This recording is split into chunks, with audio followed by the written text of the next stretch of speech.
¿Qué tal, queridos amigos? ¿Cómo están? Sean bienvenidos a su programa favorito, su programa de rutas y retos de legalidad del Seminario de Derecho Administrativo de la Facultad de Derecho de la UNAM. Este programa es conducido en lo general y gracias a ella se lleva a cabo a la doctora Sonia Venegas Álvarez, directora de este seminario. El día de hoy su amigo Juan Negrete tiene el gran honor y el gran privilegio de poder conducir el programa de hoy, ya que tenemos, como lo decía fuera del aire y no exagero, a una leyenda del derecho fiscal, a un gran conocedor de la materia y vaya, yo creo que algo que no hace el doctor es dormir, porque es un hombre que produce mucha literatura académica en torno a la materia fiscal, aparte de que tiene un desarrollo muy sustantivo en el desarrollo del postulantado en derecho fiscal y también de la academia. Él es abogado egresado de la Escuela Libre de Derecho, realizó el curso de posgrado en Derecho de Amparo por la Universidad Panamericana, es miembro de la Barra Mexicana de Abogados, de la International Fiscal Association, de la Asociación Nacional de Especialistas Fiscales, de la Asociación Nacional de Abogados de Empresa y de la Academia Mexicana de Derecho Fiscal. Y pues realmente, si nos metiéramos, y se los recomiendo mucho que lean sus libros, tiene un gran acervo, es decir, disculpen si no los nombro todos porque realmente es muy duro aprenderse todos los títulos, pero tiene desde fusión y escisión de sociedades mercantiles, tiene de los efectos fiscales de los contratos tanto nacional como internacional, de precios de transferencia ante la globalización, tiene, hijo, es que vaya, es una inmensidad, y precisamente ahorita tiene un nuevo libro editado por Thomson Reuters que es sobre la crisis de la recaudación, qué hacer ante la crisis de la recaudación. Y pues vaya, ya no quiero yo quitar más tiempo, nosotros queremos escuchar al experto. Sea bienvenido, querido doctor José Jesús Gómez Cotero, muchas gracias por aceptar la invitación. Al contrario a ti, Juan, muchas gracias, el honrado soy yo. Aprovecho para mandarle un saludo a la maestra Sonia Venegas, por favor, de mi parte, ahí te lo encargo. A Claro tus que sí. órdenes. Muchas gracias, doctor. Pues bueno, realmente nos llena de mucho orgullo y a la vez también pues de curiosidad, porque precisamente el tema que vamos a tratar en este momento es sobre la recaudación en México, es decir, está en crisis. Y esto tiene que ver mucho con el libro que hoy por hoy usted ha emitido, ha publicado, y que por eso recomendamos su lectura, porque es un tema muy actual. Creo que el tema de la recaudación siempre ha sido un tema que traemos cargando desde hace muchos años, sobre todo a la autoridad fiscal, y que nos involucra e impacta a todos como contribuyentes, por lo cual me gustaría, si me lo permite, que empezáramos a platicar en torno al tema y preguntarle para todo nuestro auditorio si pudiera explicarnos un poco qué es la obligación tributaria y cómo ésta se relaciona con la recaudación. Bueno, mira, la obligación tributaria ha existido desde siempre, desde que el hombre decide organizarse en sociedad y encarga a ciertos grupos de la sociedad el atender determinadas tareas que se consideran prioritarias y que además no puedes desarrollar tú en lo particular como individuo, como son las tareas de la justicia, las tareas de la seguridad, las tareas de la educación. Y entonces se encarga a ciertas personas, a ciertos integrantes de esta comunidad para que sean los responsables de llevarlas a cabo, y para que puedan desarrollar su función, pues hay que dotarlas de recursos. Este es el origen de la obligación tributaria, que nace desde que el hombre se organiza en sociedad. El problema es que pues con el tiempo la sociedad va evolucionando, se va complicando su vida, y obviamente las cargas tributarias van creciendo porque la financiación del gasto público cada vez es mucho más complejo. El problema grave se empieza a presentar, bueno, cuando esta carga empieza a ser muy gravosa, o al menos así se presenta en la percepción de quienes estamos obligados allá como contribuyentes, y los propios contribuyentes empiezan a buscar alternativas para disminuir en lo posible esta carga, o en su caso, si la pueden evitar, pues hacerlo, ¿no? Y así es como surgen figuras como la ilusión o la evasión fiscal, que hoy están muy de moda porque están siendo combatidas frontalmente a nivel internacional, no solo en México. Digo, en México tenemos muy claro la posición que tienen las autoridades fiscales de atacar algunas prácticas defraudatorias muy agresivas que se han dado, pero el problema no solamente se está presentando en nuestro país, sino se está presentando a nivel mundial. y el punto, por supuesto, se ha agudizado ahora como consecuencia de la pandemia. Déjame platicarte que yo preparé el libro o escribí el libro más o menos durante el año pasado. En ese momento ni quién se iba a imaginar que íbamos a vivir la circunstancia que hoy estamos enfrentando. Y un poco la motivación de ello es que, como bien sabes, a partir de la Universidad Panamericana en la que yo también participo, nosotros, junto con el doctor Luis José Bejar, somos coordinadores de una colección de libros de investigación que se llama Vía Tributaria. En esta vía tributaria hemos tenido la oportunidad de conocer las posiciones de algunos profesores de distintos países, principalmente latinoamericanos, españoles, algunos de ellos, alguna profesora brasileña y algunos profesores venezolanos, y nos platican un poco qué estaba sucediendo en sus países. Y hay algo que a mí me llamó la atención y fue lo que me motivó a tratar de descubrir qué sucedía con la recaudación, porque el problema de la recaudación es una constante que se ha ido viniendo cayendo a lo largo del tiempo, particularmente en los últimos tiempos. Un poco obedece a políticas públicas mal adoptadas. Al final del día son decisiones de política pública que toman los administradores públicos o los gobiernos, y cuando estas decisiones son equivocadas, pues el dinero evidentemente no alcanza. También habría que agregar temas de corrupción, en donde pues, hay importantes desvíos de estos recursos hacia caminos que no son propiamente el destino para el que fueron creados. Y un tercer punto muy delicado que se está presentando a nivel internacional es la búsqueda de lo que hoy se conoce como prácticas o como planeaciones fiscales agresivas, en donde la gente está tratando de sacar sus recursos y enviarlos a territorios donde la carga tributaria sea menor, lo cual evidentemente va a provocar un problema grave en la recaudación para el país de donde están saliendo estos recursos. Pero esto es una constante que se está dando en todo el mundo, y entonces ante eso es que los fiscos de todo el mundo están reaccionando, y reacciona también la OCDE a través de lo que conocemos que es el Plan BEPS, ¿no? En donde buscan crear medidas para evitar que se dé esta crisis recaudatoria a nivel mundial, bajo la premisa de que si no colaboran todos los estados y sigue viviéndose lo que se conoce como práctica fiscal nociva, pues evidentemente va a acabar tronando al final del día la recaudación de todos.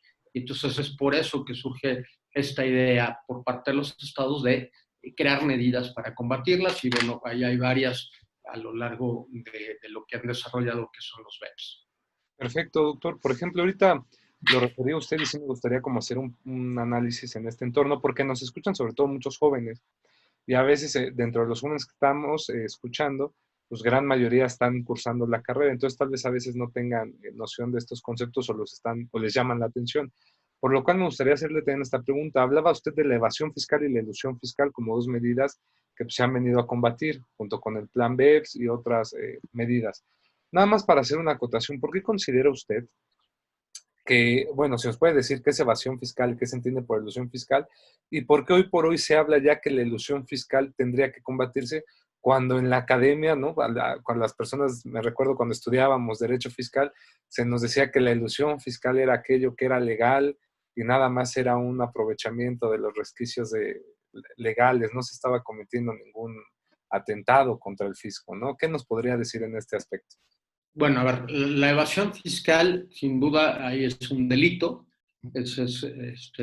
Evidentemente hay que combatirlo. Es interés de la sociedad el que no se cometan delitos en perjuicio digamos, del fisco federal, que al final del día se traduce en que no hay recursos, y esos recursos no son aplicados a los fines para los que se ha destinado el gasto público. Entonces, por eso hay un interés no solamente de las autoridades fiscales, sino de la sociedad en general, de combatir este tipo de prácticas que son, pues obviamente, ilícitos, que es el ejemplo más clásico que hoy estamos viviendo, es el tema de las factureras. Ahí con las factureras, digo, yo creo que hay un consenso y todo el mundo estaremos de acuerdo en que se ha abusado de ellas, tanto por actos de corrupción como por actos defraudatorios, que van a veces vinculados unos con otros e incluso van asociados muchos de ellos con temas de lavado de dinero, y evidentemente la autoridad fiscal mexicana tiene un amplio interés en combatirla, y digo, hicieron una reforma penal ya desde el año pasado muy importante con ese objetivo. El tema complicado es el que tú planteas, precisamente el tema de la elusión fiscal.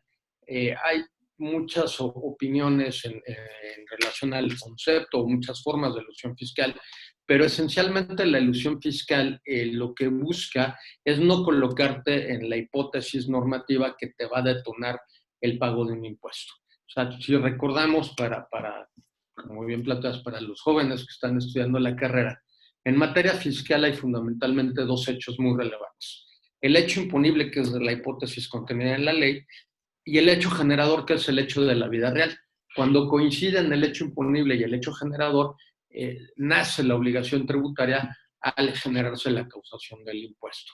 Entonces, lo que en la elusión generalmente se busca es no colocarte dentro del hecho imponible, buscar lo que en términos generales se llama una norma de cobertura, es decir, colocarte en otra hipótesis normativa, en un artículo, en una disposición diferente, que te dé, si bien el mismo efecto económico, la carga tributaria sea menor y por tanto tengas un beneficio fiscal, en donde no pagues este tipo de la contribución, no pagues una carga menor.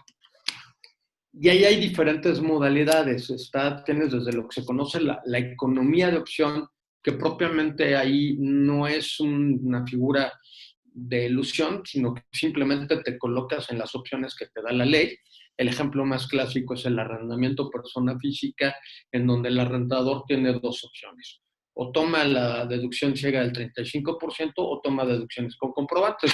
Pues ahí simplemente la ley te permite elegir entre una opción válida u otra. Ahí no estás haciendo más que tomar una decisión. El otro tema es precisamente lo que, por ejemplo, los españoles llamaban el fraude de ley, en donde lo que estás defraudando es a la norma.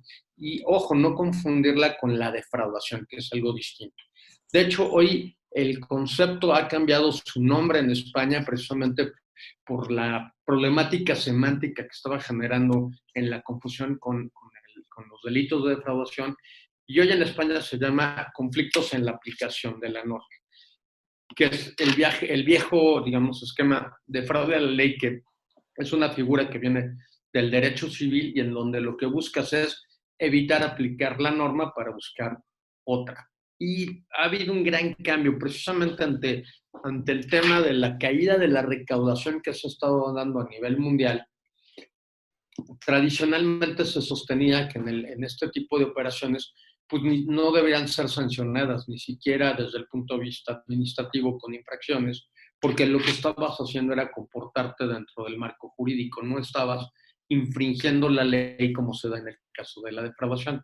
Sin embargo, la tendencia mundial ha sido ahora el cambiar esa postura y por lo menos sí buscar el sancionarla desde el punto de vista administrativo a través de infracciones. Si bien no vas a caer en el tema penal, sí desde el punto de vista de los ilícitos administrativos o de las infracciones administrativas, merece ser sancionada. Y este tipo de operación está siendo combatida a través de lo que son las denominadas cláusulas antiabuso. México acaba de entrar a la tónica internacional siguiendo precisamente una recomendación BEPS de la que platicamos hace un momento, y en la reforma para 2020 ha creado el artículo 5A del Código Fiscal, donde se plantea una cláusula antiabuso precisamente para combatir este tipo de operaciones que puedan ser calificadas como de elusión fiscal. Ahora, hay que diferenciar, digo, hay diferentes tipos o esquemas de elusión, algunos más o menos, digamos, legales o válidos o cuestionables, pero hay otros que son lo que se han calificado como prácticas fiscales agresivas. Y estas prácticas fiscales agresivas, habrá que diferenciar si están, que a veces están en el filo de la navaja, ¿no? Entre caer entre la elusión o la evasión fiscal. y precisamente para combatirlas es que BEPS ha generado una recomendación importante, que es la recomendación 12, en relación a los temas de transparencia. Por un lado, se obliga a los contribuyentes a que transparenten todas aquellas operaciones que están haciendo. De hecho, ya teníamos nosotros un artículo 32H, si la memoria no me falla, donde ya los propios contribuyentes estaban obligados a presentar una información a las autoridades fiscales, transparentando operaciones que están haciendo, como puede ser una fusión o alguna otro tipo de operaciones relevantes. Y hoy, siguiendo esta tendencia, BEPS se está planteando la necesidad de que también los asesores fiscales sean quienes estén obligados a transparentar, digamos, lo que están haciendo. La razón de involucrar a los asesores fiscales es que porque ellos son muchas veces los promotores o los diseñadores de estos esquemas que puedan ser calificados como prácticas fiscales agresivas.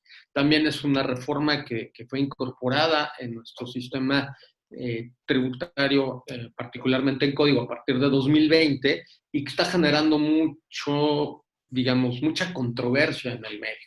Tú puedes escuchar a todos los colegas emitiendo todo tipo de opiniones, evidentemente quieren zafarse de la obligación, con lo cual se rompería un poco el objetivo que busca BEPS o que busca la recomendación, que es conocer estas estrategias que se están haciendo, conocer estas planeaciones y adoptar medidas, ya sea para combatirlas o para mitigarlas, y en su caso, si detectasen algún delito, pues poder ir por la vía penal fiscal a ir en contra de quienes están siendo tanto estos promotores, ¿no?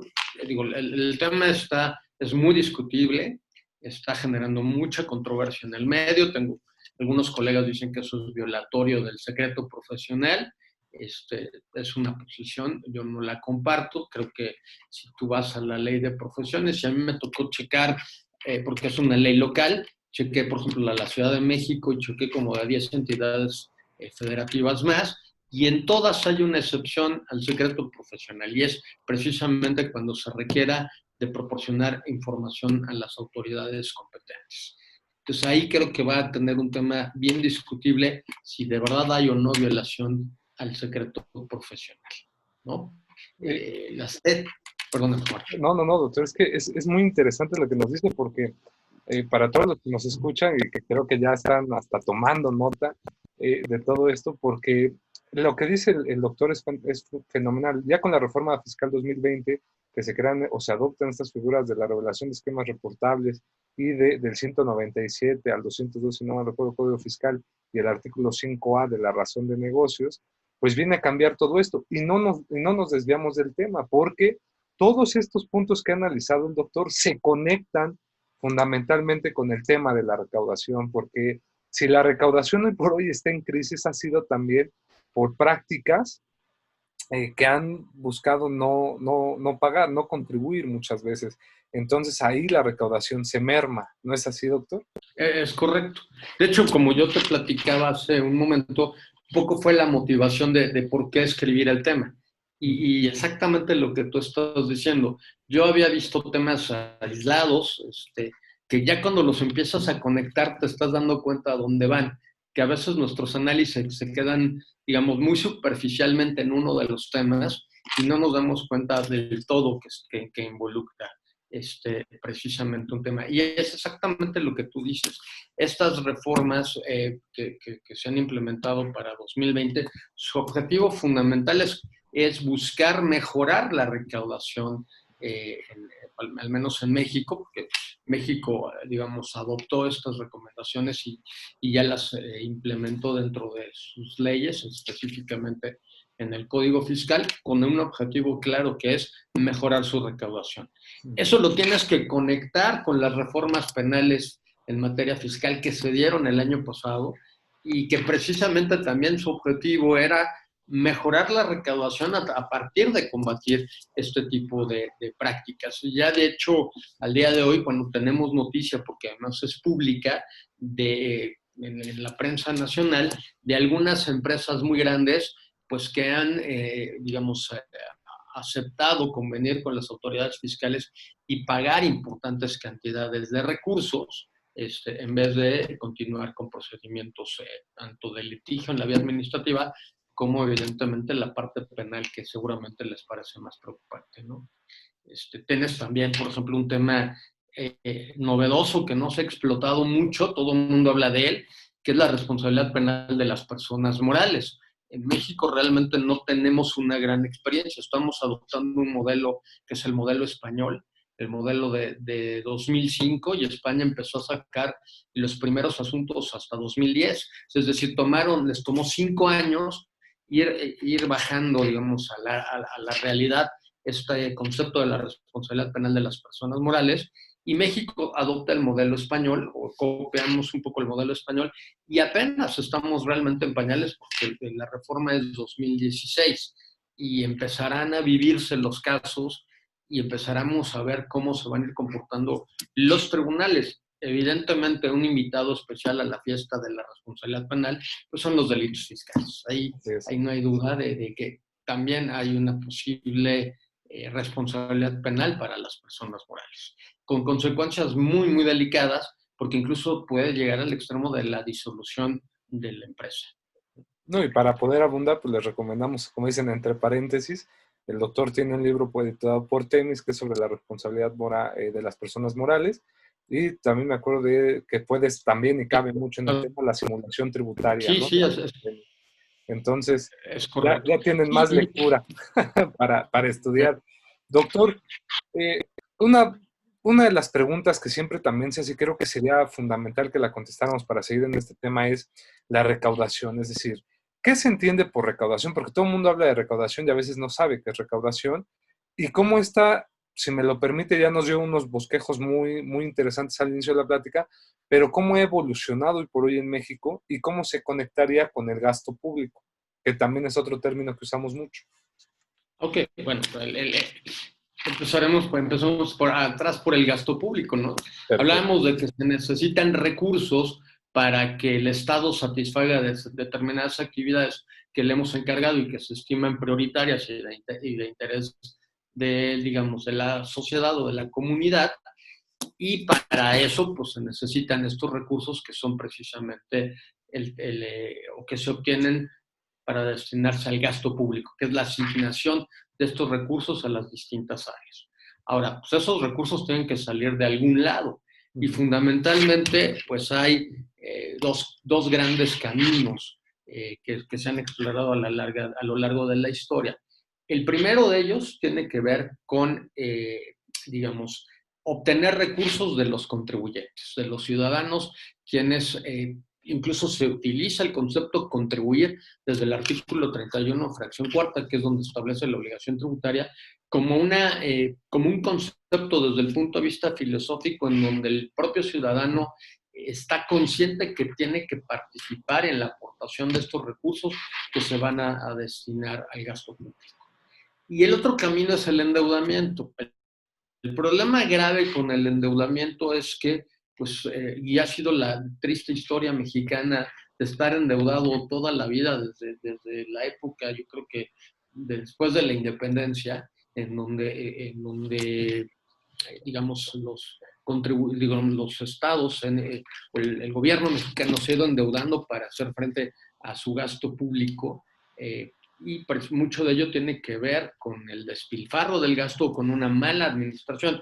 Por eso hablábamos que un detonador importante de las crisis recaudatorias, y ojo, no solamente en México, sino en otros países, y yo en el libro hago una referencia a España y Estados Unidos, pareciera que, digamos, nuestro vecino del norte son muy, muy ordenados, es digamos, el prototipo del país fuerte, y sin embargo también trae problemas graves de recaudación precisamente por obedecer a estas malas políticas públicas mal llevadas a cabo. Entonces eso nos lleva siempre a que estemos endeudando siempre que el dinero no alcance, precisamente por temas de mala administración. El problema con los políticos es que los políticos no administran, ¿no? Tratan de resolver problemas del día a día, porque quién sabe si mañana van a estar, y además atienden digamos, a temas prioritarios o que ellos estiman prioritarios y eso va generando un gran problema, ¿no? Habrá que ver las consecuencias que hoy se dan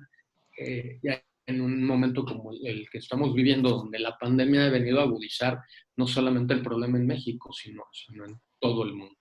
Entonces, cuando el gasto no te alcanza, pues empiezan a buscar opciones. Yo les recomendaría que leyeran, de hecho está citado en el libro, hay un trabajo que se llama, de un profesor Aboites que se llama Una penuria sin fin. Uh-huh. Es un profesor historiador, en donde es muy interesante porque es un análisis histórico de la historia tributaria de México. Entonces la óptica es muy interesante porque no es un tributarista, sino él solamente se dedica a ver qué ha pasado en las distintas etapas de la historia mexicana y por eso su libro lo denomina una penuria sin fin, porque pues pareciera que nunca acabamos, ¿no? Así es. Siempre vamos a tener crisis y crisis y crisis y estos parecen no acabar, ¿no? Ese es un punto muy, muy relevante, doctor. Y sí, más bien, ya hay que pensar en cómo lograr, pues si no terminarlo, tal vez encauzarlo de una mejor manera, porque creo que sí se puede, nada más hay que repensar lo que no ha funcionado. Digo, sabemos que, por ejemplo, hablando de México, tenemos ya una cuestión de que pues, de contribuyentes cautivos en el mercado formal, pues ya los capta la autoridad, pero todavía hay una demanda muy grande de parte de los contribuyentes de que hay otros que se ubican en el mercado informal que no contribuyen y es recurso que se le va al fisco, por así decirlo, y que muchos teóricos han sostenido. Bueno, podríamos inclusive el día de mañana hablar de una reducción importante a impuestos corporativos como el ISR, para, más bien impuestos directos como es el ISR, obteniendo el ingreso de todos los demás. Así ya podrían crearse nuevas políticas que no fueran tan duras. Digo, hay que pensar que se puede hacer, ¿no? En el mundo de las ideas todo se puede. Ah, mira, yo escuchaba el otro día a un buen amigo, el doctor César García Novoa, Mm, que platicaba con algunos colegas de él en España y planteaban la necesidad de hacer un replanteamiento de la relación fisco-contribuyente. Evidentemente, digo, la queja que aquí tenemos, pues es la misma que se vive en España, que se vive en Venezuela, y mejor ni te platico, ahí les recomiendo que lean los libros de vía tributaria, mm, y van a ver cómo ha sido una constante. Estos libros yo se los recomiendo por el trabajo que está atrás de los profesores de los distintos países, como les platicaba, que nos han transmitido sus experiencias, pero es la experiencia vivida desde quien está dentro del país. Y vemos cómo la constante es en muchos lados el mermar los derechos de los contribuyentes privilegiando la recaudación. Y por eso es que se plantea la necesidad de una nueva relación fisco-contribuyente. Hay algunos modelos, bueno, están buscando eliminar lo que se conoce, lo que los españoles llaman acabar con la litigiosidad, es un tema que también haya está abordado en el libro, porque el argumento es, oye, cada vez se emiten y se meten créditos fiscales de tamaños exorbitantes que además no se cobran, se litigan, se tardan años en el litigio y habrá que ver si se cobran y cuando termina el litigio y a lo mejor el contribuyente lo pierde, pues a lo mejor ya no tiene ni siquiera los medios para hacer frente a este crédito. México no es la excepción. Yo platicaba ahí de algunas tesis que se han emitido por nuestro Poder Judicial y que más allá de una crítica jurídica que se les puede hacer, por supuesto, son bastante cuestionables. La realidad es que el efecto que provocan estas tesis, pues es un efecto para inhibir el litigio. De alguna manera es que el contribuyente no se pelee porque no tiene posibilidades mucho de ganar estos asuntos. Y estas tesis son, bueno, la tesis de fecha cierta, que tantos dolores de cabeza está dando porque no tiene ni siquiera un fundamento jurídico más que un criterio jurisprudencial. El tema de litis abierta, en donde te dice que si no aportaste las pruebas en la etapa administrativa, en la fase digamos, ante la autoridad administrativa, te precluye tu derecho para que lo hagas ante el tribunal. Cuando dices, es un absurdo mm, que pueda presentar nuevos argumentos, pero no pueda probar mis argumentos. Además de que no es la historia de la litis abierta. A mí me tocó vivirla hace muchos años cuando se impuso y el objetivo era diferente. Yo recuerdo muy bien la historia porque era un contribuyente que tenía un problema y que había sido mal defendido en el recurso de revocación y que, no obstante, tenía la razón, no se la daban. Entonces se platicó en aquella época con los funcionarios hacendarios y le decían, se les decía, oye, mira, este amigo tiene la razón, de verdad, se está cometiendo una injusticia y lo que se buscaba es precisamente no cometer una injusticia cobrándole algo que no debía. Por eso se abrió el esquema de litis abierta. Me llama mucho la atención cuando la Corte hace una interpretación del concepto y te dice, no, eso significa que ya no puedes aportar pruebas. Yo platicaba con César García Nova precisamente el tema, porque él en España decía que habían planteado una iniciativa de ley con ese objetivo de que precluyera el derecho de aportar pruebas en juicio cuando no las aportaste abajo. Y decía, afortunadamente tenemos diputados conocedores del derecho tributario que impidieron que pasaran esta propuesta legislativa. Y le decía, oye César, fíjate que en México nosotros somos mucho más picudos, por no usar otro tipo de expresión. Y me decía, ¿por qué? Dije, pues porque aquí la pasaron vía jurisprudencia y es obligatoria para todos, ni siquiera pasó por el Poder Legislativo. Entonces, tenemos ese tipo de tesis o criterios que al final del día lo que están, o en lo que se están traduciendo es en un problema de menoscabar la defensa de los contribuyentes en aras de propiciar o fomentar la recaudación.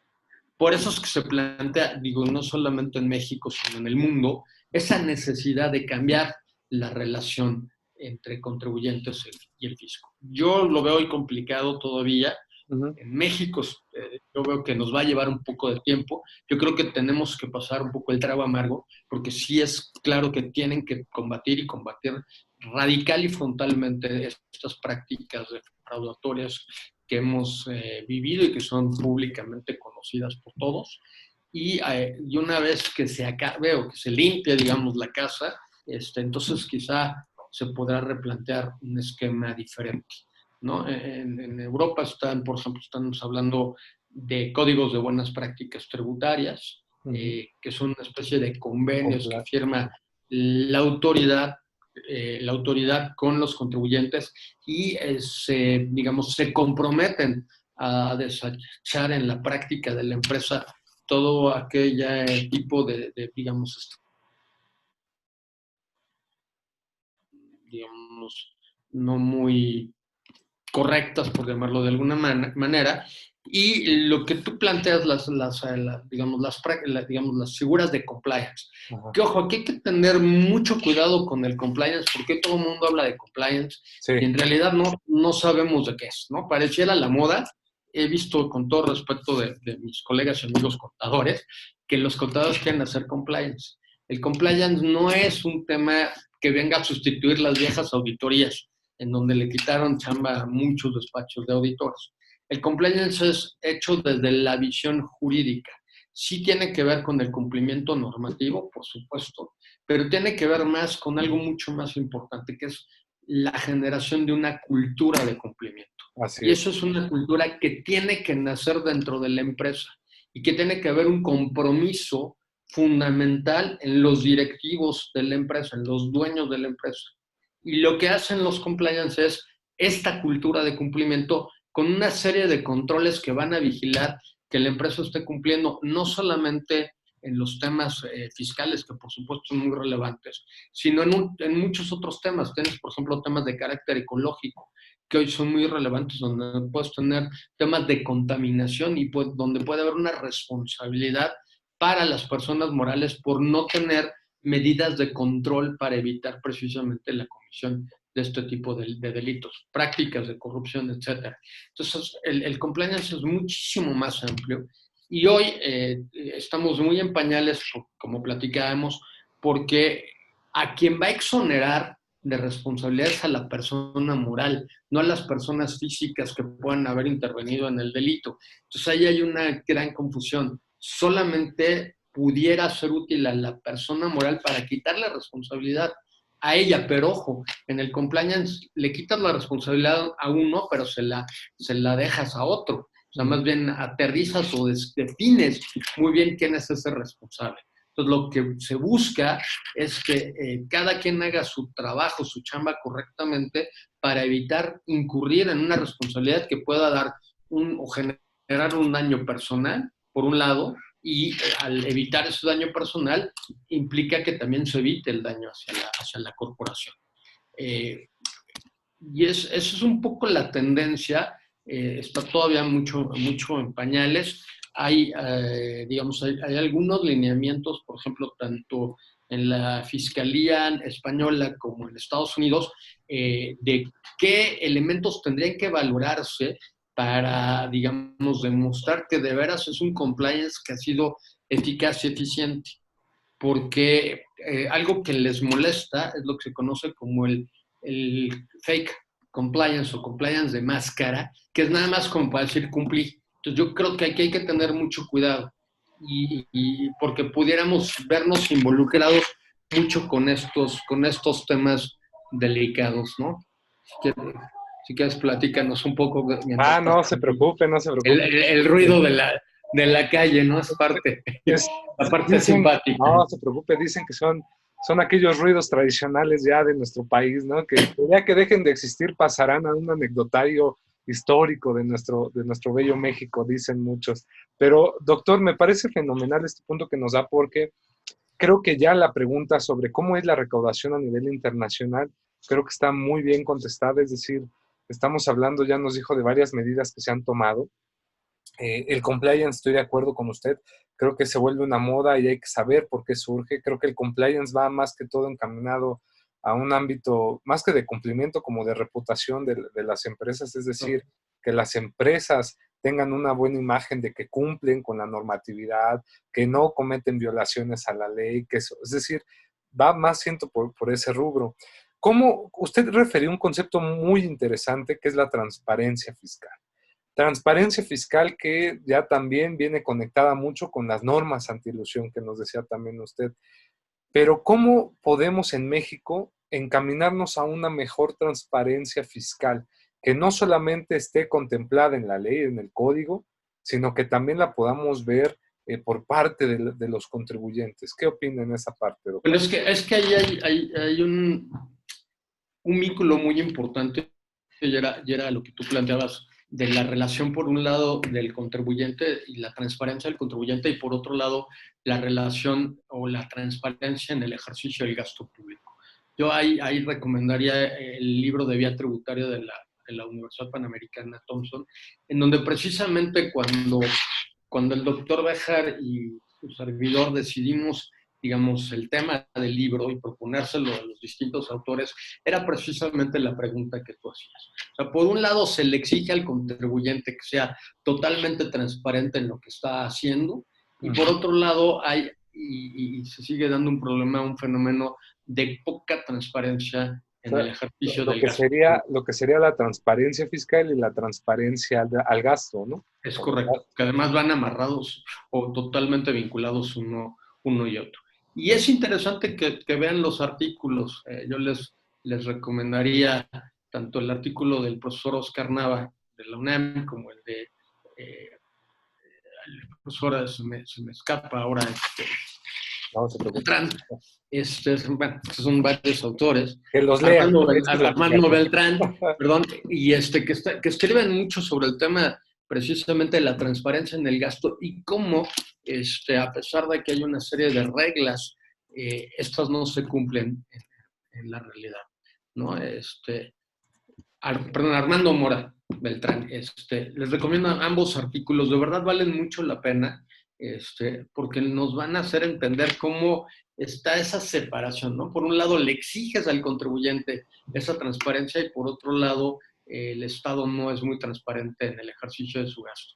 Por eso sí se requeriría, como platicábamos hace un rato, un cambio radical en la relación fisco-contribuyente. Incluso en Europa, donde está el Código de Buenas Prácticas Tributarias, solo está siendo aplicado a las grandes empresas. Las grandes empresas, en lo particular, no tienen mucho problema por cumplir, es más, generalmente son las más preocupadas por cumplir en la medida de lo posible lo mejor lo más correctamente posible, sin que eso implique que no estén exentos de problemas. El punto más grave es en las empresas medianas o pequeñas, particularmente en nuestro sistema o en nuestro entorno de país, pues ese es el 90% de las empresas que son familiares y las decisiones vienen desde la cabeza de familia que además permea hacia la empresa. Y a veces si esa cabeza no está, digamos, convencida de cómo cumplir o lo que busca son ahorros, pues a veces el tema pues de los impuestos es un ahorro, que es un gasto que tiene que ahorrar o que minimizar al máximo, al menos en su cabeza. Y eso genera un gran problema. Por eso es que están buscando que sean ahora los asesores fiscales quienes transparenten lo que están haciendo. Y ese es el objetivo. Habrá que ver cómo se cumple o no, o cómo se va adaptando la norma, ¿no? Hoy todo el mundo está preocupado, todo el mundo la critica, pero habrá que ver cómo evoluciona en el tiempo. En mi opinión es una norma que llegó para quedarse. Por supuesto será perfectible, pero difícilmente veo que vaya a ir para atrás, ¿no? Pero es un poco el camino hacia donde va, ¿no? Muy bien, y por ejemplo, ahora ya que nos refería a esto, me gustaría preguntarle cuál sería entonces la responsabilidad o qué tipos de responsabilidad tienen los asesores fiscales, ¿no? Fíjate que es un tema bien importante que también a mí yo abordo en el libro, porque la responsabilidad tiene básicamente 4 campos. Yo veo que hay una infracción ahí en el artículo 89, cuando el asesor colabora para disminuir el pago de los impuestos. Tienes ahora una responsabilidad desde el punto de vista penal, en donde, bueno, ahí se ha discutido y hay varias posturas en relación a si el delito de defraudación fiscal es un delito que solo pueden cometer los contribuyentes o pueden participar terceros, como es el caso del asesor, quien no es el obligado tributario. Existe una postura que dice que el asesor puede verse involucrado en su calidad de garante, es decir, como responsable de que el contribuyente cumpla sus obligaciones, o que también puede participar ya sea como inductor o como cómplice. Otro tema que no se ha explorado mucho es el tema de la responsabilidad civil por una mala praxis en el ejercicio profesional, en donde el cliente te puede demandar daños y perjuicios. Ya en España se han dictado sentencias, hay una muy emblemática en donde una firma de las 4 grandes, acordarme mucho del nombre por razones obvias, pero esta firma le sugirió a algún empresario una estrategia fiscal, al fisco no le gustó, le cobra, digamos, un crédito por echarle para atrás esta estrategia, y entonces el contribuyente se voltea hacia el despacho asesor y le dice, oye, pues tú me recomendaste, yo a la autoridad fiscal no le gustó y ahora indemnízame en los daños y perjuicios que me ocasionaste. Obviamente el despacho se defiende, llegan a un juicio y el juez finalmente condena a este despacho para efectos de que pague los daños y perjuicios ocasionados al contribuyente, incluyendo los recargos que le cobraron. En México se plantea, tuvimos un evento en el ITAM donde participó el licenciado Juan Carlos Guerrero, y él platicaba sobre el tema en su experiencia. De lo que hoy se está dando tiene que ver con el daño reputacional que se está ocasionando a las empresas. Tema al que tú te referías. Entonces hoy, si la empresa se viera involucrado por una mala asesoría en un daño reputacional que le ocasione un desprestigio frente a la comunidad, él se puede voltear en contra del asesor y decirle, oye, indemnízame por este daño moral que me has ocasionado a consecuencia de la pérdida en mi reputación. Si tú observas, por ejemplo, todas las, se han dado en los periódicos de estas empresas que han pagado como consecuencia de acuerdos con el fisco, con la autoridad fiscal, han publicado ya en la prensa nacional algunos desplegados donde dicen que se comprometieron a pagar y que pagaron tales cantidades de dinero. Pero eso tiene que ver con el efecto reputacional.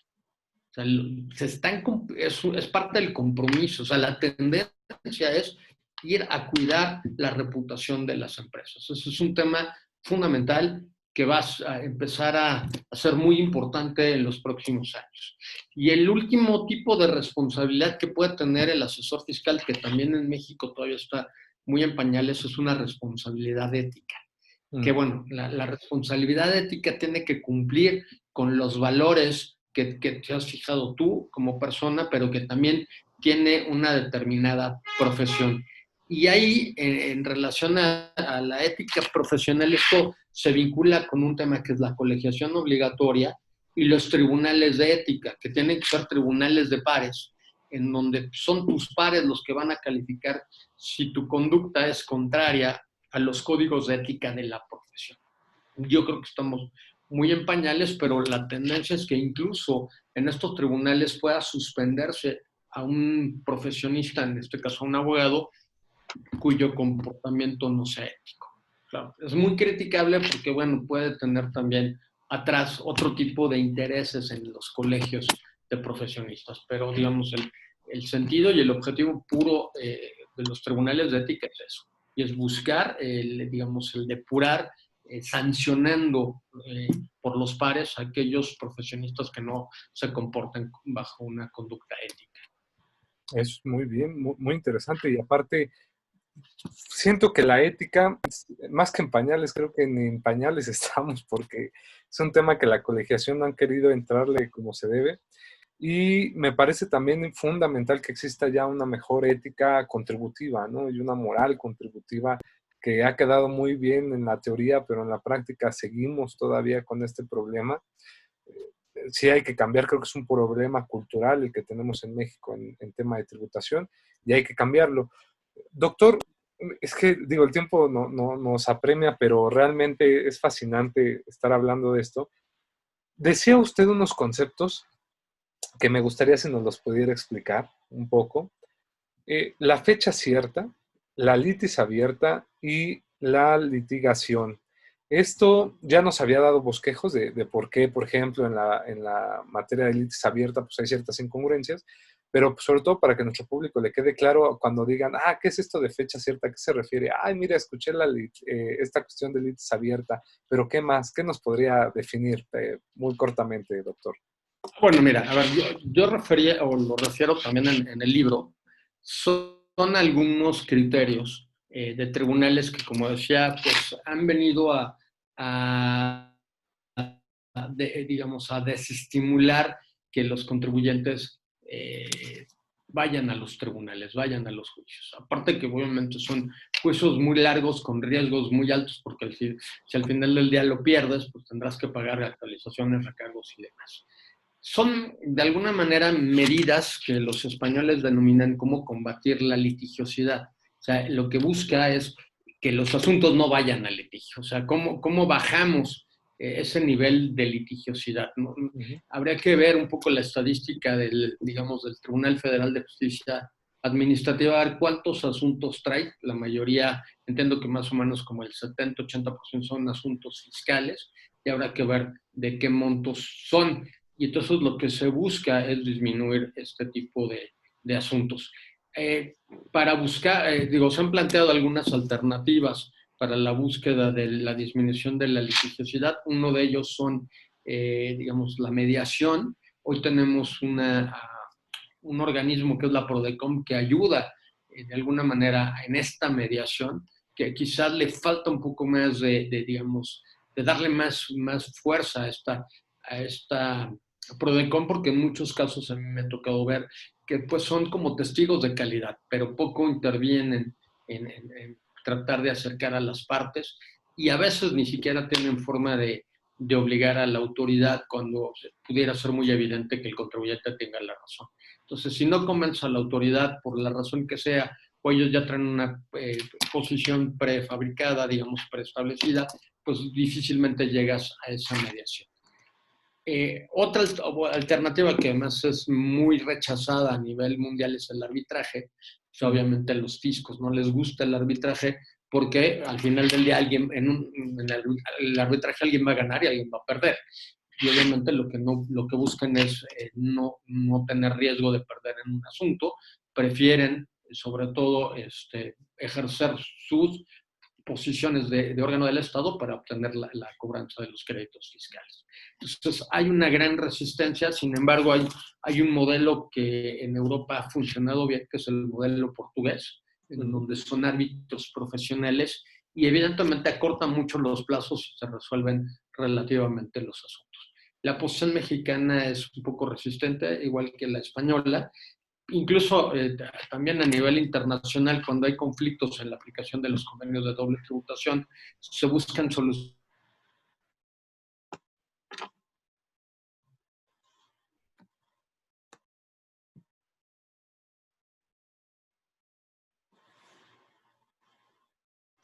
Una instancia obligatoria del arbitraje, sin embargo, hay mucha resistencia por parte de los fiscos de aceptar estos arbitrajes, tanto a nivel internacional como a nivel nacional.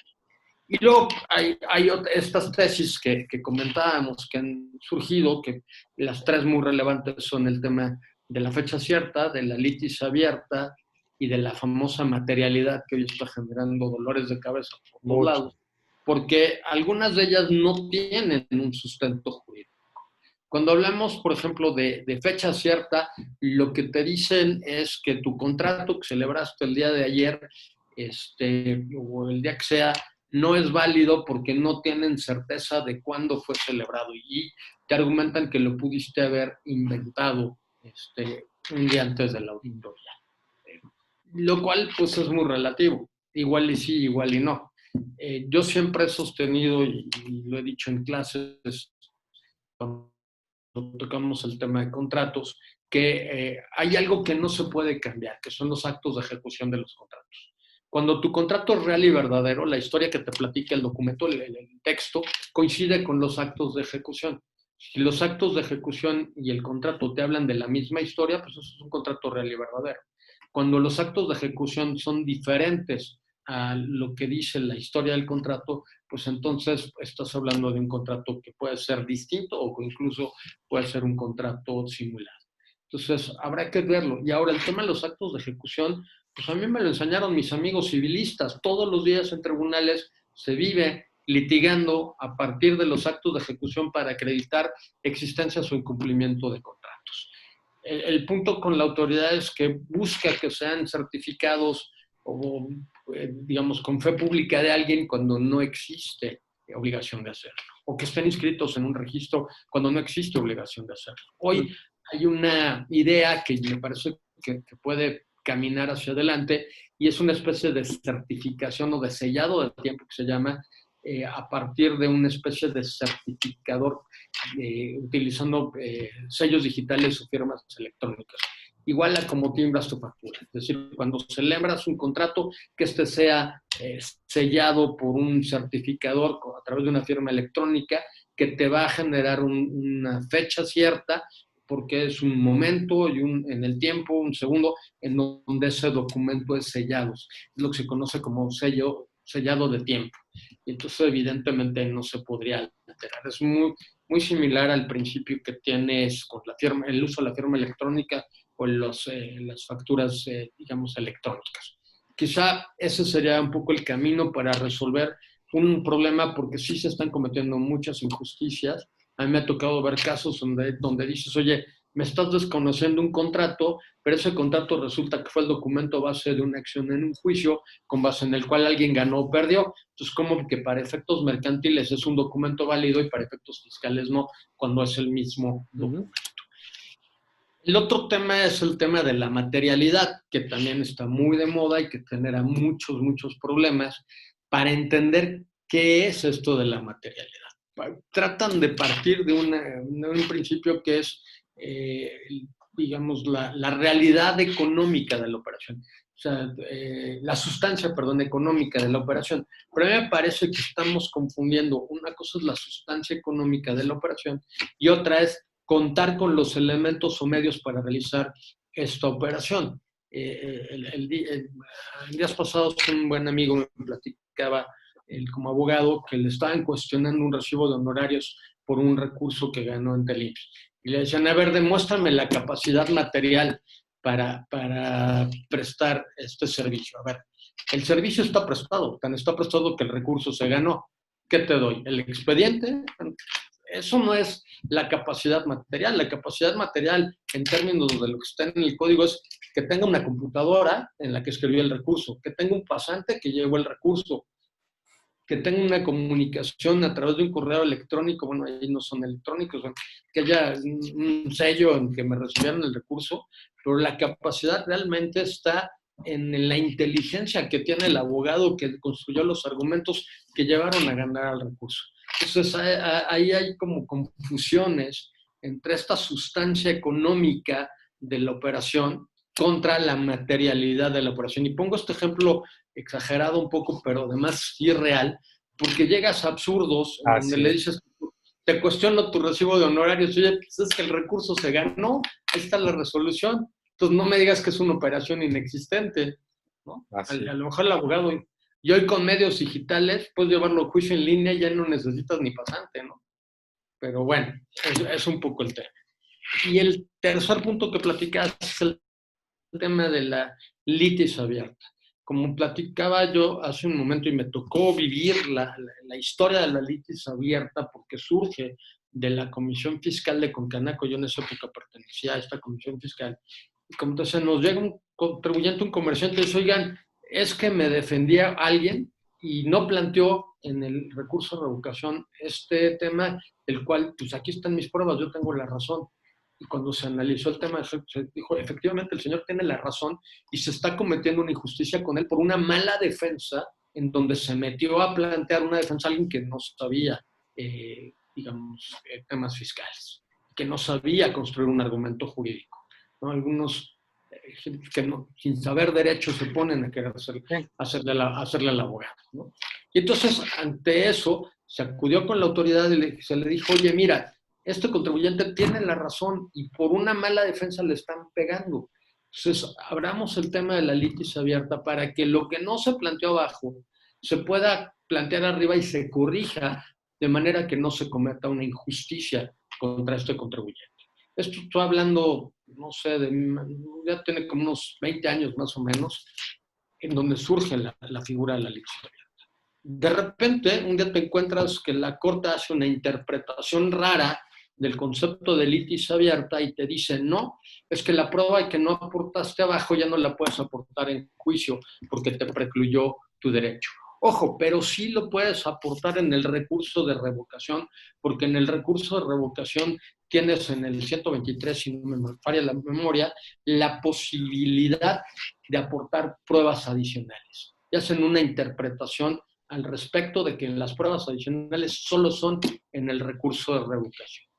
Es muy curioso porque eso no es lo que dice el artículo 123 del recurso de revocación. Y eso te lo platico como anécdota y lo comparto con quienes nos están escuchando, porque a mí me tocó entenderlo cuando me tocó presentar mi primer recurso de revocación en línea, que ahora todos los recursos de revocación son en línea. Y resulta, yo traía ya la experiencia del juicio en nulidad en línea, y pensaba que iba a funcionar un poco como funciona la plataforma del tribunal, que tiene sus virtudes y sus defectos, pero bueno. Cuando entro por el recurso de revocación en línea, me acuerdo que era un asunto que traía como 90 pruebas. Entonces, subimos todo, porque además tienes que firmar todo, no es como en el tribunal que vas firmando por etapas. Y cuando mandas a firmar todo el recurso de sus pruebas, nos saca de la plataforma porque eran archivos muy pesados. Sí. Y entonces, clásico cliente que te llega el último día, dicen que abogado que no litiga el último día del término no es abogado. No es abogado porque no vives la emoción de la adrenalina. Y resulta que nos damos cuenta y dije, a ver, pues no me queda de otra más que subir el recurso con las pruebas básicas, poder, acto administrativo, notificación, y las demás pruebas, pues a ver, que nos prevengan y a ver si en los 5 días las podemos ofrecer. Pues así lo hicimos para salvar ahora sí que el término, y nos encontramos con este artículo 123 que te habla de las pruebas adicionales, y en la plataforma del recurso te dice, anúnciame que durante los próximos 15 días tienes chance de subir pruebas adicionales. La razón es esa, porque los archivos son muy pesados, entonces va subiendo pedacito por pedacito, y te dan 15 días para aportar pruebas. ¿Qué gran diferencia es esa que sí es la realidad a lo que interpretaron en la tesis de litis abierta, de que el recurso permitía pruebas adicionales para, digamos, el contribuyente? Fíjate cómo se distorsiona la realidad con el objetivo de generar una tesis. Bueno, ¿Sí? es un poco la anécdota que les platico, y bueno, creo que con eso... No, muchas gracias, doctor. Creo que nos quedó muy claro. Ahora, tenemos su nuevo libro. El nuevo libro se va a presentar el 25 de julio, ¿no? 28. 28 de julio, es decir, el martes. El martes próximo. ¿Qué más vamos a encontrar en este libro? Aparte de todos los temas que ya vimos, que fueron vastos, ¿qué otro tema podríamos encontrar ahí? Que nada más para mencionarlo, porque también es tarea de todos nosotros irnos al libro y estudiarlo, ¿no?